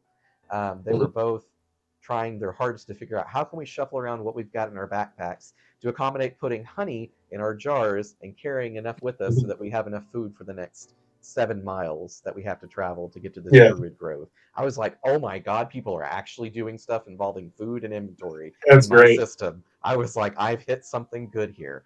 Yeah. Do you have did you play Tomb of Annihilation by chance, the pre-made 5th edition adventure? That's so funny you mentioned that. I have not played it. I've seen it run a little Or bit. oh, okay. So, Um, it's a big hex crawl. It's a big old adventure, and early on in that adventure, you can find it's like called an alchemy jug or something like oh yeah, that, and it lets you produce all sorts mayonnaise. of funny stuff. Mayonnaise is the only Yep. thing worth producing out of the alchemy jug. Yeah, that We or oil. yeah, I mean we only would this I think we only did mayonnaise, but the we barely used it, and then in the final showdown with a Sararak himself, Mhm. the fighter dumps a jar of mayonnaise on a Sararak for no other reason than to humiliate him. The Beautiful. super badass Lich. Anyway, it just made me think of that with your team fitting honey in jars and all that. Yeah, it's great. That's perfect. He should lose his concentration. I mean, that is an Yeah, emotional damage right there. That's yeah, his another thing I ego will love about never my game recover. is you can take morale as damage from certain Yeah, abilities. Like ghosts are my favorite example. So ghosts are a creature that has 0 body stat because they're bodiless. They have two makes sense. mind because they're fairly intelligent still, and then they have 3 spirit because they are quite literally just nothing but spirit of angsty Mhm. people that are still hung up on this world for some reason and don't want to move on. And so their special way of attacking people is they use the haunt ability, which is an attack or it's actually a save. It's a prevention roll, and if you fail to endure it, you take a point of stamina loss, or excuse me, a point of morale Mhm. loss. And if you lose all Well, your yeah, morale, yeah, when you lose all your morale, you become demoralized. And normally, what that does is you just run away. You lose the fight. You're ready to give yeah, up. you're out of the fight to some degree for narrative reason. Yeah. For them, it lets them possess you, Oh, and that's so fun. it's really funny. And the only way to get them out is to exercise them in some way, and usually that's by knocking you unconscious, Sure. and then killing the ghost as it leaves your body. And so it can make for some very memorable moments. But ghosts are also squishy little casters, so they only have like 6 health per level. Um, Sure. oh, that's something we didn't get to talk about. Did you get to read about my creature creator compendium at the very end of I that? only skimmed it. I did not have time to dig in too much. Let me have it up on my other screen here while Okay, we I'll talk give you the about it. super shorthand version. Basically, it is a system that's going to allow you to create a creature, give it creature features, and scale its level based on the needs of your encounter. And the default skill amount or default level amount to aim for with the creature is equal to your party's total levels, all combined. And Hmm. so you need enough creatures on the field that equal your party's level to give them a medium difficulty encounter from what my testing has shown so far. And then you ratchet it up for there. You either add more features to increase their difficulty, or you add more creatures to stuff more features in to increase Right. encounters difficulty. So unlike 5th edition, which has this very loosey goosey like challenge rating thing, it's never ever remotely Yeah, it's accurate. absolutely useless. Yeah. It's garbage. You have to make every encounter very hard, or else they just walk all over everything, and it's not fun. And so my Well, it's system is like really mathed out to try to balance it perfectly to make it super easy for, especially for newer GMs, to just throw something together. I've thrown together 15 different creatures already in my playtesting on the fly, just with the numbers that are in my head. And I want nice. people to be able to do that with that kind of system. Yeah. Like another thing, just a rant about D&D's challenge rating system. So the Mhm. Banshee in D&D is 4 Yes. challenge rating. One Banshee can TPK a party, almost any party. All it takes is a couple bad rolls and everybody's at 0. Like it's such a swingy creature, Like if you're following the challenge rating guide, you can get like a party of level 6 or 7 characters and throw a couple banshees at them and just wipe them instantly, even though that should be like a moderate fight. Yeah. That My favorite one is 4 shadows kill everything. You yeah, throw four yeah, just shadows at it's somebody. These insane. are 1/2 creatures, and you're suddenly your strength is 0, your heart stops, you die. There's no Yeah, save. you're just yeah, yeah. So I'm with you on that. Oh yeah, completely. So there's a just because I'm gonna get going here in a minute. This has been super fun, but there's a book I Okay. want you to take a look at. This was a Okay. 3.5 edition. No, 3.5 edition D&D book. If you can track this book down, it's really interesting. It is the book that inspired fourth edition, and it was called The Book of Nine Swords. This was a supplement for third, I think 3.5 edition D&D called Book of Nine Swords. This was them experimenting with giving the fight or Tome of Battle Book of Nine Swords. There it is. I found it. If you can find like a copy of this Gotta pull it up. to flip through. Oh, nice. This is really interesting. This is the predecessor to fourth edition, where they gave the warrior archetypes powers, Okay. like things that they can do. Now they had a bunch of goofy mechanics, like they were basically like cards, almost like Magic the Gathering cards. You'd have cards, you'd have to like shuffle them, and then it's random which ones you can have in your hand. There's a whole bunch of goofy design, but I think you would find this interesting to flip through. Yeah, definitely. I'm gonna watch and read that as soon as we finish this. I do have Yeah. something you just reminded me of. So, and I want to see if you personally would consider this a fair price point. That's what I decided to release. Congratulations, Mirror Sinting. That's awesome. Um, sorry, I just saw that someone had posted something in chat. I was like, yay, someone chatted. Um, Speaking of cards, so for a physical copy edition of all 5 books and including a DM or a GM screen, 4 sets of all 200 abilities as cards with animated hologram stuff if you turn it left and right, with the chants having the chants written on the back for the default recommended chant of a 10-second phrase to say for magical words, and specialized d6 dices that look real pretty. I'm trying to see if I can get a price point for that all together. Oh, Oh, and morale points and tokens and stuff like that. I'm trying to do that for $100 for the Kickstarter.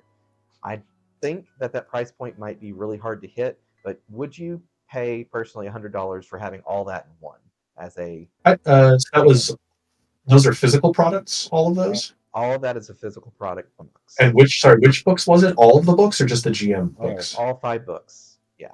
That whole thing for $100 is, I think, very reasonably priced. Okay. That's what I would love to get it to if I can. I have no idea how to do the pricing element and getting the product Yeah, line and that's a all that stuff. whole nother thing.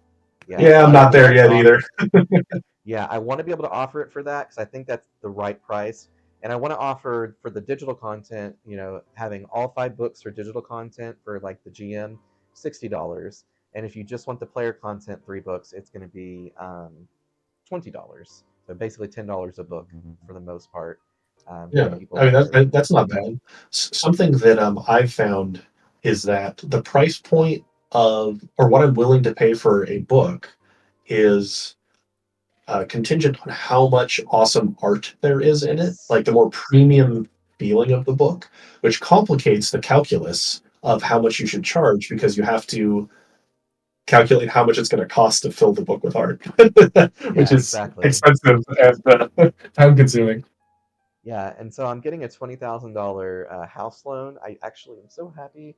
I just got my letter in the mail about what my house's current mortgage is at, and they needed that Oh, to see if I fun. could qualify for the house loan. So I'm hopefully going to have a $20,000 budget to fund for art and to get a proper editor to look it over and everything. You should be able to Um, get a lot done with that. You definitely can get a yeah, lot done with that, especially if you go for depending on the type of art and the number you use. For example, I actually am a big fan of black and white line work. Not necessarily everything needs to be not every piece of art in the book needs to be a super high res, full color digital piece. So, for example, an equipment section can have just evocative line work in it. I don't need every single dagger or pouch to be like a whole production for an artist, right? But Yeah, then things like exactly. monsters and character classes, right? These are the things you want to pop on the page. So, Yeah, for yeah, sure. exactly. Well, And my that price biggest point starts dream, to get pretty high if you have a lot of them. yeah, and I'm gonna have at least 60 I know that I'm gonna need because it's gonna be for each of the ancestries, which is 30 ancestries we're launching with, and we're launching with 30 classes. And so I want, in the Yeah. perfect, most perfect of worlds, I would love my favorite Magic the Gathering artists to produce works on those. And I know they're gonna be more expensive than the average artist probably, but like that's the kind of quality art I want to Mhm. give you a good idea, and not the bad Magic cards. You know those exist. I know So exactly what you're talking about. let me pull up. I've actually I think have them on a tab of some of the ones I want. So let me go find it.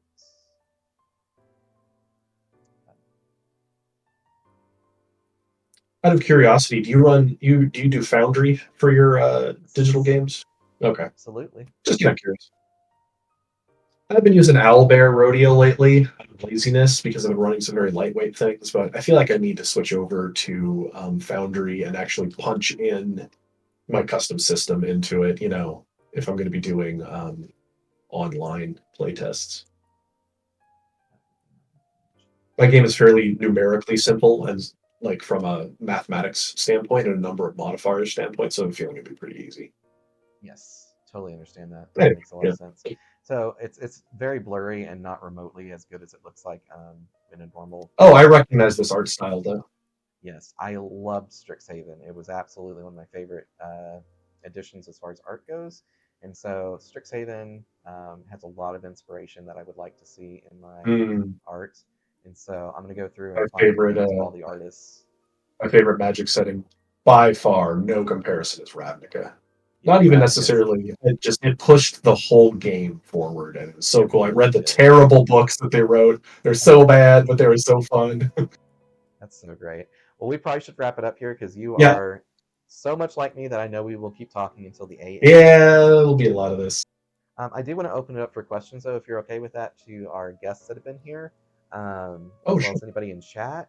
Do you guys have any questions for us? Either of us? He's got a wealth of experience that I don't have in certain areas, and I know my system like the back of my hand. Oh, there's a new mole. What do you know? And I have one final uh, recommendation to you in Sure. your game dev journey. Have you had other people run your game yet? That's what I'm trying so hard to do. So, what I plan Hmm. on doing once I It's get tough. my Yeah. Well, I was going to actually ask you about that. If you would like me to run a session for you guys and your group that always has to shuffle DMs, I'd be more than happy to run for you guys. And then if one of them wants to run it, I'd be even more happy to play in it. That'd be worth talking about. They don't like playing digital. That's one of the Okay. struggles. We are a purely in-person um, group in that way. But And where in the for as wide far as world are being you? Like run for, statewide or? I'm in Southern California. Oh, okay. I mean, I wouldn't mind taking a trip. I've never been to California. Yeah, shoot. I mean, I like Southern California. Yeah, it's something we can definitely talk about. It's Yes. I found that it was very revelatory to Mm, watch somebody else think through running the game, even if it's a pre-made adventure, right? You don't expect them necessarily to create a whole world, but just like, hey, run this stuff and let me see what those struggles are. So that's something I definitely recommend if you can, even the people who have play tested it and are somewhat familiar, like if you have a regular group, having one of them just switch seats with you basically and try to run it yeah. is really revelatory. So I one don't have a thing, lot of time to run other people's games at the moment, yeah. as I'm spending most of the time doing that for mine. But we could definitely see what we can do in the future. So two things on that, and I've definitely thought about that. I want more viewership on Twitch, and I want more people to run it for feedback, and so I can look at the Twitch games more so than advertising. I want it to be able to go through and watch the 4 hour games on Twitch and see if there's any pain points. And so I'm going to start a program of funding people who want to run my game system, just to make sure that Oh, their very time cool. is well respected and that their tables are able to afford minis and stuff. I'm thinking about doing it at a price point of like $100 a game once I get my funding Yeah, in. yeah. And There's the will cool thing probably be down. is, Yeah. yeah, the place I used to work, Nix's Game Lounge, is right here in Wichita Falls, Texas, and Oh, I'd awesome. be Yeah, I'd be more than happy to work with them. I'm going to pitch the idea to them sometime in the near future when they have a moment. They're really busy expanding right now and doing some cool things. So even getting them for 30 minutes can be kind of hard. But yeah, I'm going to pitch the idea to them. I've also told them that they're going to have the exclusive rights to selling the physical copies before anybody else does for Right. the first month to kind of give back to them since they gave me a wonderful year of my life and a lot of experience Yeah. making games. But yeah, there's at least I think 6 game masters right now there, as well as all the owners are game masters. And so Right. I think I easily could uh, get a lot of games run there with the system. Mhm. And so I'm really looking forward to the next month and a half of getting the beta really Yeah. going hard. So that's why And I'm one also thing you can doing. do. Oh, sorry. Go ahead. Oh, I was just gonna say it's also why I'm doing 100 days of streaming 100 games. Yeah, that's impressive. Yep, day 4 just finished. It was great. It was a little 2 hour Awesome. quick one, but Yeah. So something that you can try to do, and this is what I'm preparing right now myself for that purpose, is a condensed quick start rules and quick start adventure with a few pre-made characters. okay. So that somebody could sit down with basically very like without having to read the full rules. It's like a 10-page document, and then a couple pre-mades, and here's a couple page little adventure to run a couple scenarios, right? And then they Uh-huh. could sit down 2 hours. Even people who haven't played the game, they could get a taste of it, and I can see what that looks like without Yeah. having them read, all. I mean, my rule book's like 200 pages or something right now, so not having to do that. Yeah. Yeah. And it's also a way for me to experiment with layouts in a small scale book in anticipation of Okay. expanding it to a later one. So it's something worth maybe considering is like, how would you make the Yeah. 10-page primer for somebody that doesn't have to make a character, right? They're just going to play the ones you Yeah. already have printed. So something to consider. No, that's not a bad idea. I think what I would do is I would combine that with the character sheet, and just Oh, teach yeah. people Oh, how to yeah, because play the you're a game one with the pager, character right? sheet. Yeah, yeah. Let me pull up the character sheet real quick because I Yeah, find it's how I like to teach people the quickest. It's on the absolutely. Discord under character sheet, and this is the old version. We've improved it a lot. Let me open it in.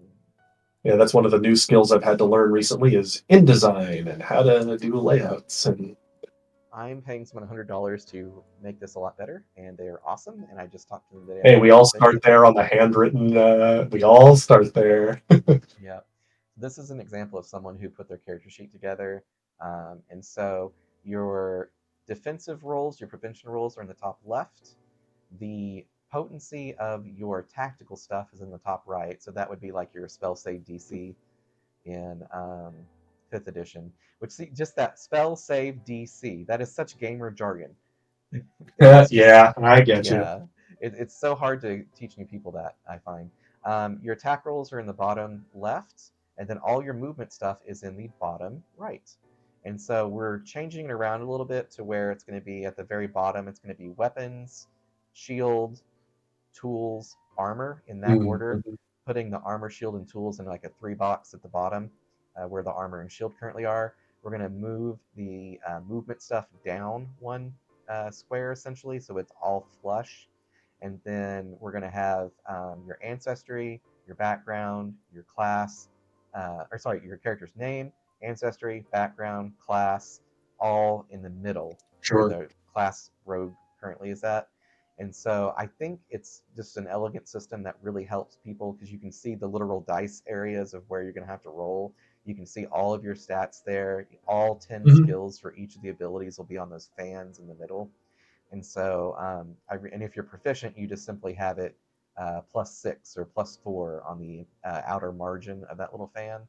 I really think it's just going to come together to be able to teach somebody how to play the game in like 10 minutes. Currently, I've got it down to about 15 minutes to teach someone how to play the game. Sure. Um, and so I think for the primer, I think for the GM primer, I'm going to have to make it like, here's how you teach someone how to play the game in 10 minutes, and then just make a list of things. Yeah, because And that you see, what I found is I actually ended up changing a lot of not a lot. I ended up tweaking a lot of rules when I tried to condense them because then I realized what was superfluous in what I wrote. Um, yeah, right? It made me realize, oh, this extra clause I added to this is useless. You don't actually need it to understand the game. So that was an interesting process, and I've been experimenting with. I actually love the way Morkborg is designed. Have you ever read Morkborg? You ever heard this one? Nope. All right, so buckle up. All Morkborg right. is the strangest, most difficult to read, most awesome pen and paper role playing game. It's it is all art layouts. Like it is, there's no consistency page to page on how the layout is. Every single one just oozes flavor. It's like super grim, dark, and heavy metal. And Okay. it's I think it's a fascinating way to approach a game design. Now it's an extremely rules light game, as in the number of words in that book is very limited. It's very, just narrative and a couple dice resolution mechanics and nothing much else. And so what they did instead is they made each page really evocative and atypical. And it's an interesting experiment to think through because I'm used to just writing like a D&D handbook.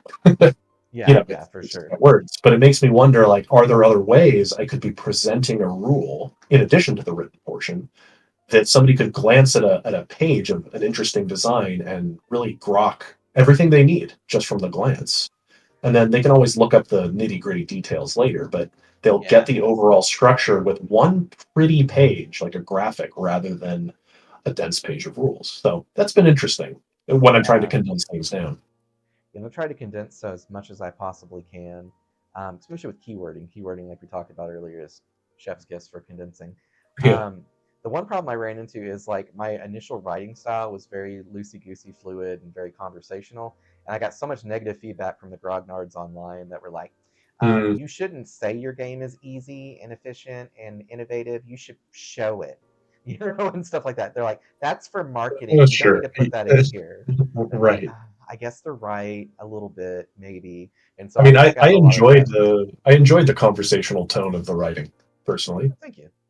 I mean, Yeah, and I did not every too. book needs Yeah. to be written the same way. I mean, I don't Mm-hmm. like the stagnation that can come with that. And I think take a look through Morkborg's art. You can find it easily. It's just Morkborg, and it's an interesting lesson in design in the user experience of a page. Oh yeah, you're in for a Very. treat with a Nice. yeah, org, yeah. And it's an indie game that a lot of other it's an open license game too, so a lot of people have built games on top of its structure. I think you just scroll down on their page and you'll see like just absolutely wacky stuff. Okay, I love it. I love it. It's giving Yeah, me it's got like a whatchamacallit, not oh keep adventure, going. but That's not even the page. Oh keep going, keep going. That's just like their ad page. They have oh, pictures okay. from the book. Yeah, scroll. Let's see if you keep Hit points. going. Okay, I love it. These are actual pages from the book. That's the rules. This is a very well It's designed so website too. wild, right? I think I it's love it. fascinating. The It's character giving me a sheets lot of like that are inspiration. just, it's an interesting way. It's not right for every game to approach such an abstract way of demonstrating rules, but Yeah. it's for this game, it's just killer. So I'm trying to take a lesson from that though, and ask Yeah. for my game, how would I present something visually um, rather than purely in text. So it's been interesting as a way to Yeah. teach people faster because they could just look at a Yeah. visual and kind of see it. So And that would work really well with my one page challenge because I saved space then on the opposite page to have that while still getting the benefit of here's all the verbiage, here's the splash. yeah, and that's So kind that of what might I be was a good way thinking to for do it. mine as well, right? Yeah, you have facing pages where you have a cool evocative thing right at the start. So if somebody's flipping, like, wait, how does attacking work? They flip to the attack section and they're greeted with an Stab. evocative, this evocative page showing a character like stabbing somebody, and it actually has on that page text that explains at a very high level how to resolve that.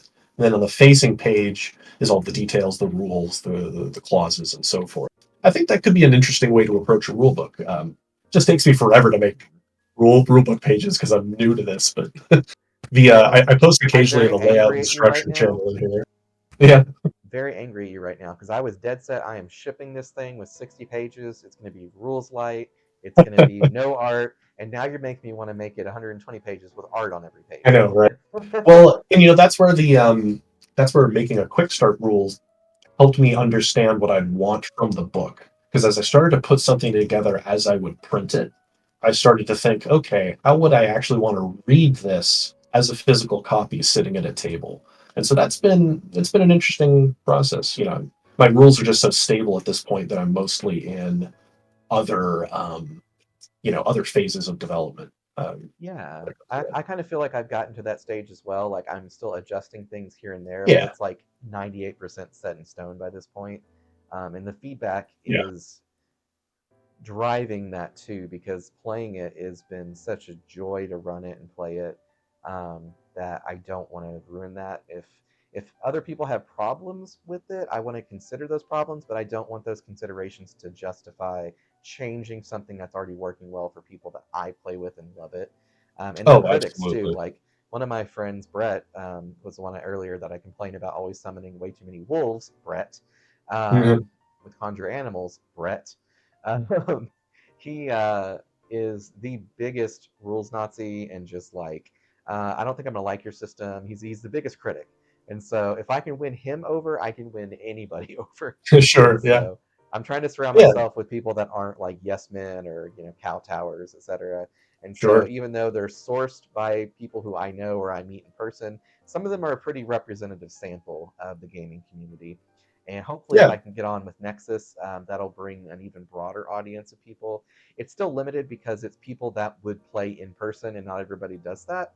And so I'm also doing these Right. online games to get that perspective of people that run online games predominantly. Yeah. So Absolutely. Absolutely. Yeah. Yeah. And then seeing if the people at the game store at your game store would run it and then get their feedback will be hugely informative, I'm sure. absolutely. Well, and the other Yeah. thing about that is I get to finally tell mom, see, my social psychology research degree actually did come in handy. I'm doing Yeah. proper There you research go. methodology. Yeah. Well, and something I've found when getting feedback from some players, they'll say, "Oh, I like it when a game does this and this," or "I like when games, are constructed this way." I said, "Yeah, and that's not what. Maybe my game isn't for you then, because my game is niche. My game is quite niche, I would say, and I'm very okay with that.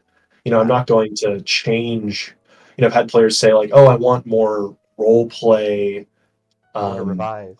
I want to revive, or like, wow, the deaths seem kind of harsh in this game, and I just say, yep.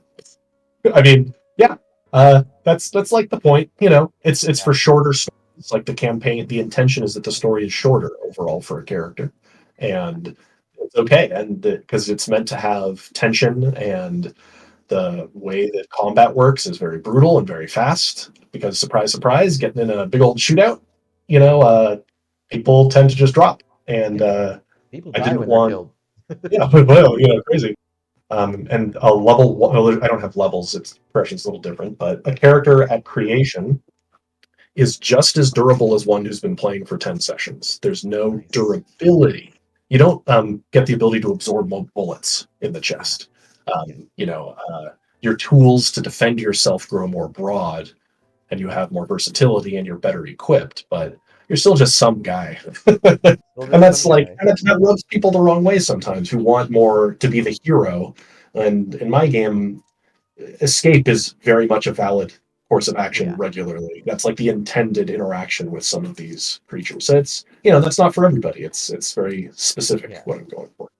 No, I totally agree and love it. Yeah. And I'm in the literal opposite diametric system Yeah. of trying to make a system that can be played in any setting for any type of play style. And so for my system to modify it to be like yours, you would just literally lock people at level 1 or maybe level 2, but level 1 for sure, and then just play it out there and just never level up. And you would switch out the classes for probably more mundane modern classes. That's something I'm going to be releasing, is basically selling every class for $1 and releasing packets of 10 classes to fit different settings, like the Sure. sci-fi setting, the mundane modern setting. Like, hey, here's your physical therapist class, here's your counselor class, here's your private investigator class, and just doing stuff like that to still accommodate as many people as possible with my system, which has been my goal from the start. Is I want it to be for veterans, brand new people, and everybody in between. And for people that like Yeah. anything from low fantasy to high fantasy to sci-fi to modern warfare, try to accommodate as many people as I can with a system that just hopefully at the end of the day works. Right. Something for your packaging project, right? How would you package it? Yeah. I would recommend taking a look at how Powered by the Apocalypse games handle their playbooks, as they call them, which are like Mm-hmm. classes. Something for you to just take a look through at one point.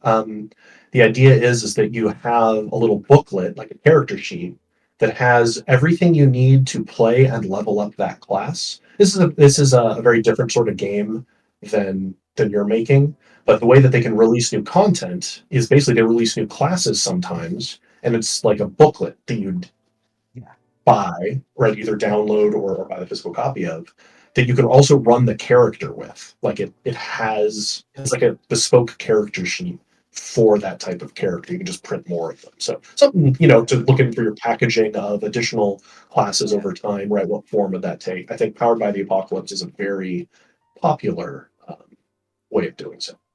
I like that because then I could do one page, the full character information for the class, second page, the splash art for everything, and third page, a custom made character sheet that is in the theme of that particular class.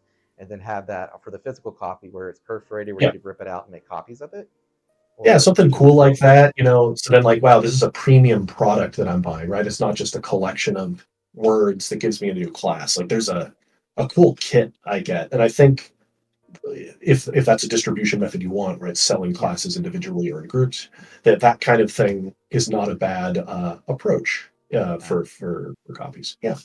Yeah, no, I love that. I Because never it's thought about doing cool. that, but that's a great idea. Yeah, it's cool. Like when I have my new, let's say some variant of a fighter, Yeah. spell sword. I don't know. You add some new fighter to the game, and their fighter playbook, to use the power button term, has like you know armor graphics on it. Like it's all done up to be like a badass fightery in every aesthetic on the sheet. That's cool. And when Yeah. somebody wants to pay money for that, they'll be like, "Oh, tight." That's Yeah. super neat. Yeah. Or the Yeah. wizard has all these arcane runes all over the sheet. Like it's built in that feeling of um, uniqueness. So okay, now I definitely got to call Yeah. call the Yeah. night short. It was super fun talking to you, John. We'll definitely have to do this Likewise. again. Oh, absolutely. You name a time, I'll do it. And like I Yeah, said, if I can afford to, I will gladly fly down and explore California with perfect. you guys and run games and then play a game with you Yeah, as well. Like I said, I'm never a player, so I would love to see somebody else run my system. So, right. Yeah, it's quite world shattering when that happens. It's very informative. All right, we will talk in the future. I got to call it a night. Have a good night, sir. I appreciate you. Thank you so very Yeah, much. And are you my comfortable with pleasure. me putting this up on YouTube? Oh yeah, that's fine. Awesome.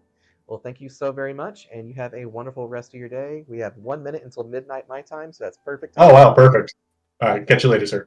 Bye. Take care. Appreciate you. All right. Thank you guys all for participating in the stream. You guys have a wonderful rest of your day. It is officially midnight, and I'm going to take a well earned sleep with my mini pig, Emma. Have a good one.